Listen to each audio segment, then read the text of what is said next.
So I moved to this quiet town, you know? One of those spots where everyone knows everyone and the streets are empty by 7 p.m. I loved it. One evening I decided to go for a walk, just to familiarize myself with the area. It was kind of chilly, and I remember zipping up my jacket thinking about grabbing a coffee on the way back. About 15 minutes into my walk, I noticed a guy leaning against a lamppost, maybe in his 40s. He looked out of place. Dirty, unkempt hair, mismatched shoes, and he kept mumbling to himself. As I walked past him, trying not to make eye contact, he said, "You new here?" I just nodded and picked up my pace, but he started following me. I could hear his uneven steps on the pavement. He started talking, louder now, saying stuff like, "People like you shouldn't be here," and "You don't belong." It was nonsense, but it was aggressive. The tone, the words, all of it was making me uneasy. I tried crossing the street, but he followed. I sped up, so did he. He was getting louder and more aggressive. I felt a chill run down my spine every time he laughed, which he did every few sentences. It was like he was talking to someone else, not me. But I was the only other person there. I remember thinking, what the hell have I gotten myself into? I didn't want to lead him to my new place, so I decided to loop around and head towards the town's diner. Always some folks there. I ducked into a convenience store, hoping he'd just move along. He didn't. Instead, he stood outside, tapping on the window, grinning at me. The store owner noticed and came over, asking if everything was okay. I whispered about the guy outside and how he had been following me. The owner gave me a worried look and offered to call the police. But feeling embarrassed, I declined and said I'd wait for the guy to leave. After what felt like forever, the guy wandered off. Relieved, I thanked the store owner, bought a drink just out of courtesy, and left, making sure to watch my back. I didn't even walk 100 meters when I felt a hand grip my shoulder. It was him. His grip was tight, fingers digging into my skin. "Thought you could escape, huh?" he hissed in my ear. Panicking, I shoved him and sprinted towards the diner. My heart raced as I ran, and his manic laughter echoed in my ears. I burst into the diner, gasping for breath, and shouted for someone to call the police. The people in the diner were quick to react. 2 burly guys rushed out and restrained the guy while another called the cops. I sat there shivering, trying to process what had just happened. Soon enough, the flashing lights of a police cruiser pulled up, and they took the man into custody. Turns out he was known around town, had a few screws loose, and had troubled others in the past too. I was just his latest target.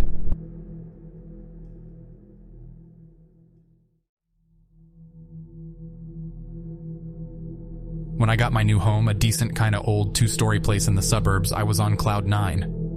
Moving in was a hassle, but you know how it is, right?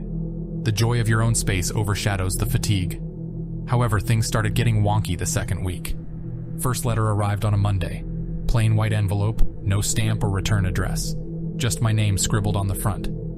Inside was a folded piece of paper that read, "Nice house, bad choice." I remember laughing it off, thinking maybe it's one of those pranks my mates from work pull on the newbies.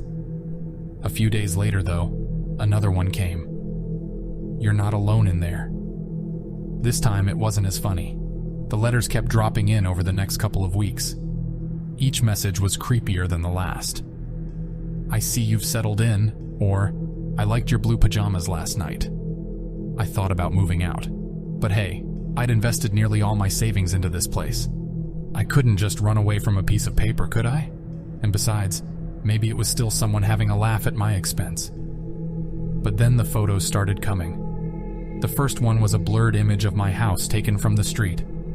Harmless, I thought, albeit a bit creepy. The next ones weren't. Pictures of me taken from outside the windows. Me in my kitchen. Me watching TV. Even me sleeping. All from outside, but way too close for comfort. I was panicked. Who was this person, and why were they doing this? The worst part was that with each letter and photo, the messages got more threatening. "You can't ignore me forever," one said. Another read, "I know when you're alone." The last straw was when a letter arrived with a small plastic bag attached. Inside was a lock of my hair. The note was simple. "I can get closer."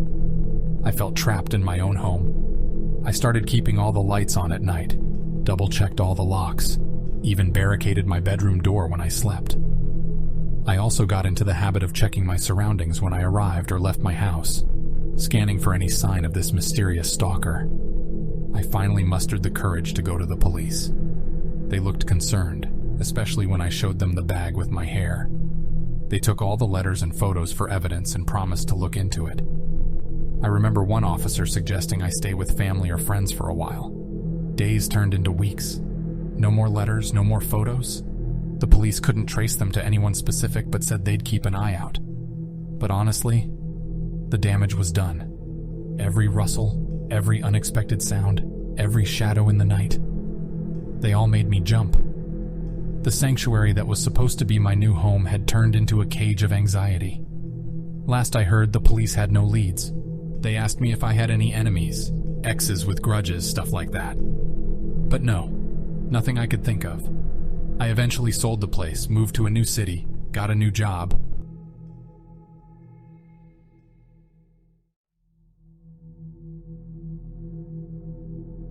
I need to vent about something that happened last week. I just moved to this new place, a quaint little neighborhood on the outskirts of town. The area's quiet, too quiet if you ask me. But the rent was affordable, and after bouncing around apartments for a few years, it was nice to finally have a house to call my own. Last Thursday, I decided to take a walk around the block. Wanted to get a feel for the area, maybe meet a neighbor or two. I was maybe 15 minutes into my walk when I noticed a guy leaning against a car. He looked off, you know? He wore a hoodie despite it being a fairly warm day, and his eyes just had this vacant look like he was lost in thought or something. And as I walked past him, I couldn't shake off the feeling that his gaze was locked onto me. I tried to shake it off, telling myself I was just being paranoid. Maybe he lived nearby or was waiting for someone. I kept walking, trying to focus on other things, like the chirping of the birds or the distant sound of a lawnmower. But out of the corner of my eye, I saw him. He'd started walking, and by the looks of it, he was following me. My heart rate picked up. Every step I took, he mirrored. I picked up my pace, hoping he'd get the hint and back off. But he didn't. He matched my speed, and that sinking feeling in my gut told me this wasn't good. I decided the best course of action was to head straight home. Maybe if he saw where I lived, he'd think twice about trying anything, knowing I could call for help. But as I neared my house, I saw him closing the distance between us, no longer trying to hide the fact that he was after me. Barely making it inside, I locked the door and tried to calm my racing heart. I peeked through the blinds. He was right there, standing on my doorstep, looking straight at my window, almost like he knew I was watching him. He began to shout, "I know you have money, open up." His voice was raspy, laced with desperation. I froze. My house was new. I hadn't installed a security system yet. The closest neighbor was a good distance away. I didn't even have a baseball bat or anything. All I had was my cell phone. Quickly, I dialed 911, whispering the situation to the operator. They told me to stay calm and that help was on the way. But as the minutes dragged on, it felt like hours. The man grew more agitated, pounding on my door and windows. I hid in the bathroom, the only room with no windows, clutching my phone and praying the police would arrive soon. The sound of sirens in the distance was the sweetest relief. I heard shouting, then a scuffle, and finally silence. After what felt like an eternity, there was a knock on my door. A uniformed officer informed me they had apprehended the guy. Turned out he had a record, a few muggings and break-ins. I don't think I've ever been so scared in my life. I'm grateful to the police for their quick response. I've since installed a security system and always double-check my locks.